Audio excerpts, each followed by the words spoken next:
Hi, everybody. Welcome back from your July 4th holidays. What a great, phenomenal, long weekend it was here in the state of Michigan. It couldn't have been more beautiful and more perfect.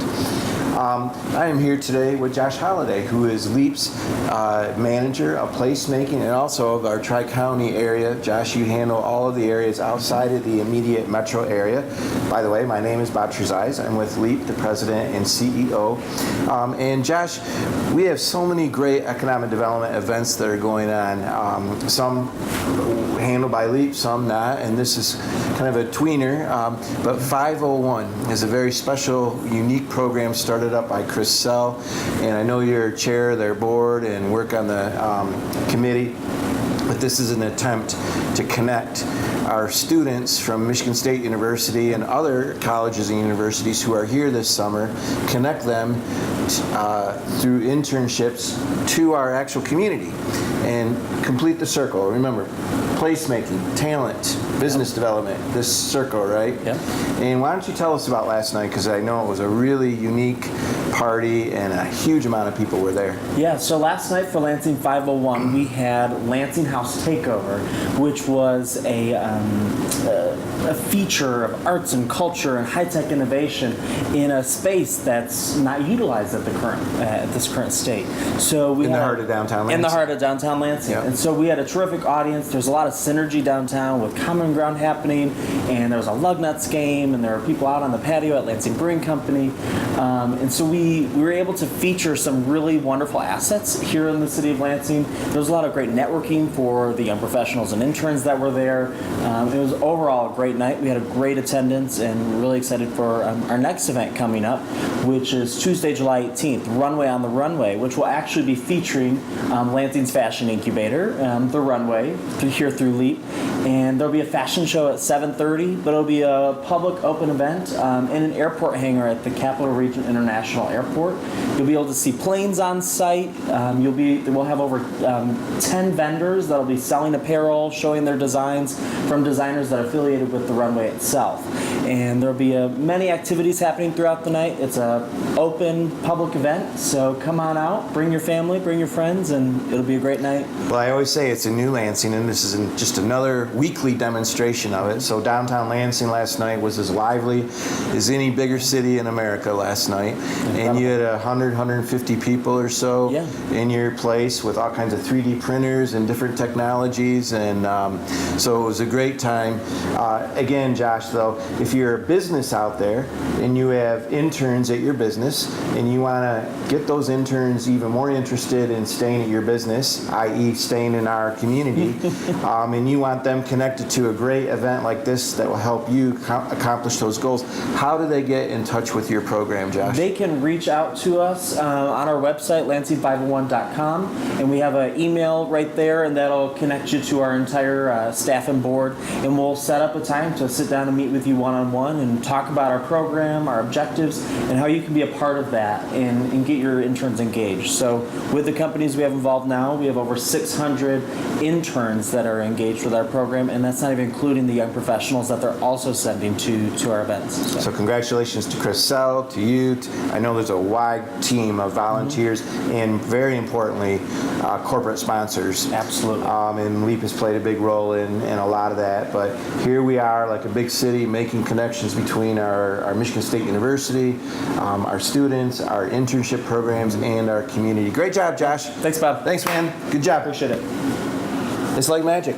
It was Josh Holliday here now. Now it's Tony Willis, our manager and director of the new economy division here at LEAP. Tony, you had a really important moment for our economic development efforts last week, which was the 4th anniversary, the birthday party of our business pitch competition, the Hatching.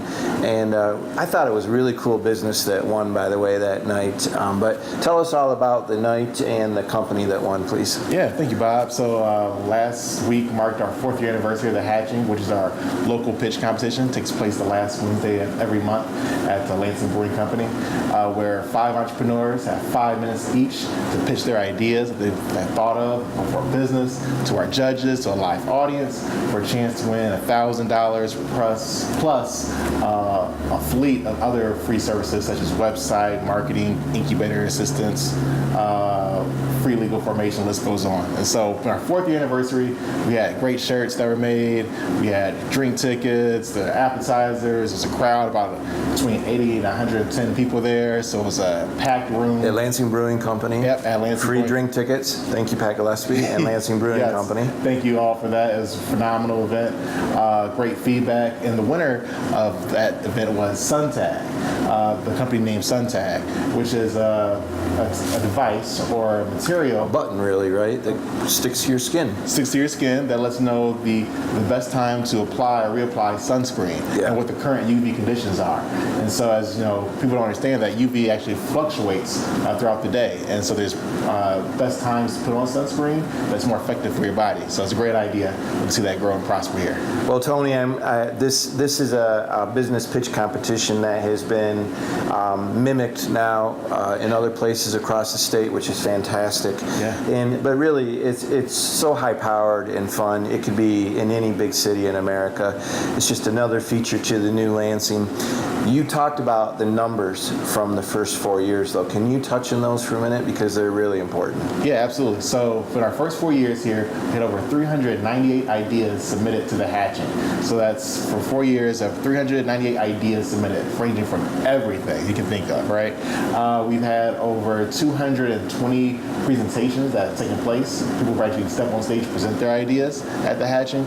We formed 56 companies in that time frame and around 84 jobs in that time frame as well. So some of our notable winners of past hatchings have our contestants, because not always the winners move on sometimes. Yeah. Sometimes just anybody that participates. We'll help all of them. All of them, absolutely. Yeah. And so Saddleback Barbecue participated 2 years ago in the hatching. They weren't a winner, but they still moved forward their idea.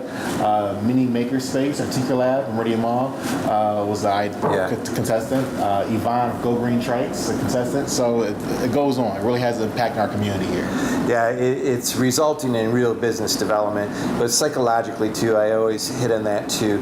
It's a demonstration again of the new Lansing, the global Lansing. Of course, that means the whole 3-county area, but that we are a major environment for business startup, for entrepreneurial spirit, and great job, Tony. I'm definitely proud of LEAP for continuing to manage and put on this amazing event. It's helping a lot of people. How, if someone has an idea, and it can be low tech or high tech. Yes. You can be an MSU student or just somebody like me out there in the community, right? I mean, all are invited, and it's easy, accessible, no pressure, no stress. It's just fun. What do you have to lose? But how does somebody submit their idea to possibly get into the hatching event? Absolutely. So go to thehatching.org, go to submit your idea, participate, then tell your friends and family to vote for your idea, then you have a chance to come compete live on the last Wednesday of every month at Lansing Brewing Company. My man. You rock. Hey, thank you, Bob. Just a couple more updates here as we wrap up another incredible week or two of economic development here in global Lansing community. I want to recognize last week as well another huge event in our placemaking department led by Josh Holliday, but Steve Willoughby played a huge role. Our former colleague Keith Lambert put together this project as well. This was called Under the Bridge, and this is again the US 127 bridge at Michigan Avenue, where we're trying to redevelop all of Michigan Avenue, connecting Michigan State University, downtown East Lansing, with downtown Lansing, the capital city of Michigan, being more Columbus-like or Madison-like. And we had this is a very unattractive bridge that acted as a barrier really between people and communities. And so we worked with the Michigan Economic Development Corporation. Thank you to the MEDC. Patronicity crowdfunding campaign. We raised over $100,000. We had major sponsors, small and big. And we were able to work with MDOT and the City of Lansing. Thank you, Mayor Bonero and the City of Lansing for making this all work from a permitting standpoint. It's not even in the City of Lansing, but as usual, they stepped up and did what was right and good for the overall well-being of Michigan Avenue in our region. But anyway, we put beautiful lights and we unveiled those lights. And most importantly, thank you to Board of Water and Light for the money and the back work and the labor that went into putting in these lights. They're very sophisticated lights. They can do over 100 different variations of color. They're a lot of fun, and you know, it's just a little thing, and yet it's a big thing because it looks quite big city-like. And finally, one of our bridges here in Michigan looks actually beautiful. In addition to that, in another couple months, we will unveil the completion from our artist Brian Whitfield, who is painting 4, he calls them murals, but not really. They are paintings. They are 4 very, very sophisticated and wonderful paintings celebrating the future and the past of our region. And so we'll have another big celebration. We had over 50 people there last week. It was on Facebook Live. That's on our Pure Lansing website if you want to check it out. But the lights are kind of the talk of the town right at the moment, along with the completing of those paintings. And it really works well with our projects, actual projects and buildings that are being built right now on Michigan Avenue as well. One other item I wanted to mention today is the City of Lansing, via our City of Lansing contract that LEAP has to run the City of Lansing's economic development, as well as our regional mission. But the City of Lansing has budgeted $15,000 to start up a pilot program to help give money, grants, to buildings on commercial corridors, non-downtown commercial corridors in the City of Lansing, who might be interested in improving, fixing, repairing, or putting a new facade on their building in one of these key corridors. So it's a nice program. LEAP is administering it. We appreciate and thank the City of Lansing for their initiative on this money. But if you would like more information about that program, please contact Carl, and that's with a K, Carl, K-A-R-L, Carl at purelansing.com. Carl at purelansing.com. If you are a tenant or own a building in a non-downtown commercial corridor in the City of Lansing and would like up to $15,000, and you have to do a match, by the way, but $15,000 to improve or repair or put a new facade on your building, give us an email today, and we will begin a process of sorting through a lot of applications. It should be enjoyable, and hopefully we'll do a lot more of this kind of programming in the future. Thanks a lot, everybody. We'll talk to you next week.